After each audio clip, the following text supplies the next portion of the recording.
ঢাকার 4টি high profile আসনের জরিপ ফলাফল প্রকাশের পর এবার দেশের আরও 13টি সংসদীয় আসনের জরিপের সংক্ষিপ্ত ফলাফল প্রকাশ করেছে গবেষণা ও জরিপ প্রতিষ্ঠান সোচ্চার। 10 ফেব্রুয়ারি প্রতিষ্ঠানটির ফেসবুক পেজে এই জরিপ প্রকাশ করা হয়। সংস্থাটি জানায়, এসব আসনে প্রকাশিত মতামতের হিসাব অনুযায়ী এগিয়ে থাকা প্রার্থীদের অবস্থান জানানো হয়েছে। এখানের উল্লেখযোগ্য অংশ ভোটাররা এখনও সিদ্ধান্তহীন থাকায় চূড়ান্ত ফলাফলে বড় ধরনের পরিবর্তনের সম্ভাবনা রয়েছে। অনেক আসনেই এই অনিশ্চিত ভোটাররাই নির্ধারণ করবে কে হবেন বিজয়ী। চুল পড়া অনেক কমে গেছে। থ্যাংক ইউ মা। চুলের ভিটামিন জুই মাল্টিভিটামিন কোকোনাট অয়েল। জরিপ অনুযায়ী চট্টগ্রাম 10 আসনে বিএনপি 7% ভোটে এগিয়ে রয়েছে। কুমিল্লা 9 আসনে বিএনপি ও জামাতের মধ্যে হাড্ডাহাড্ডি লড়াইয়ের আভাস মিলেছে, যেখানে জামাত 3% এগিয়ে। কুমিল্লা 10 আসনে জামাত 8% ভোটে এগিয়ে রয়েছে।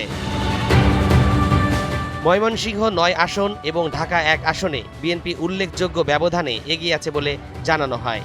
গাইবান্ধা 2 আসনে জামাতের শক্ত অবস্থান লক্ষ্য করা গেছে, সেখানে 18% ভোটে এগিয়ে আছে জামাত। ঢাকার একাধিক আসনেও ভিন্ন চিত্র উঠে এসেছে এই জরিপে। ঢাকা 8 আসনে এনসিপি 16% ভোটে এবং ঢাকা 11 আসনে 4.4% ভোটে এগিয়ে রয়েছে। ঢাকা 13 আসনে বিএনপি ও বাংলাদেশ খেলাফত মজলিসের মধ্যে তীব্র প্রতিদ্বন্দ্বিতার আভাস মিলেছে, যেখানে বিএনপির প্রার্থী 2.8% ভোটে এগিয়ে আছে। ঢাকা 15 আসনে জামাত 9.5% ভোটে এগিয়ে রয়েছে।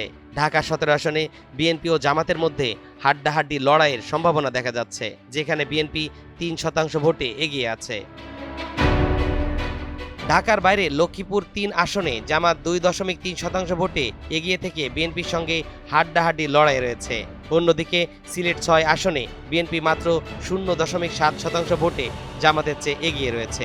এসব জরিপের ফলাফল কোনো চূড়ান্ত পূর্বাভাস নয়, বরং সিদ্ধান্তহীন ভোটারদের সিদ্ধান্ত ও শেষ সময় রাজনৈতিক সমীকরণই শেষ পর্যন্ত নির্বাচনের ফল নির্ধারণে ভূমিকা রাখবে।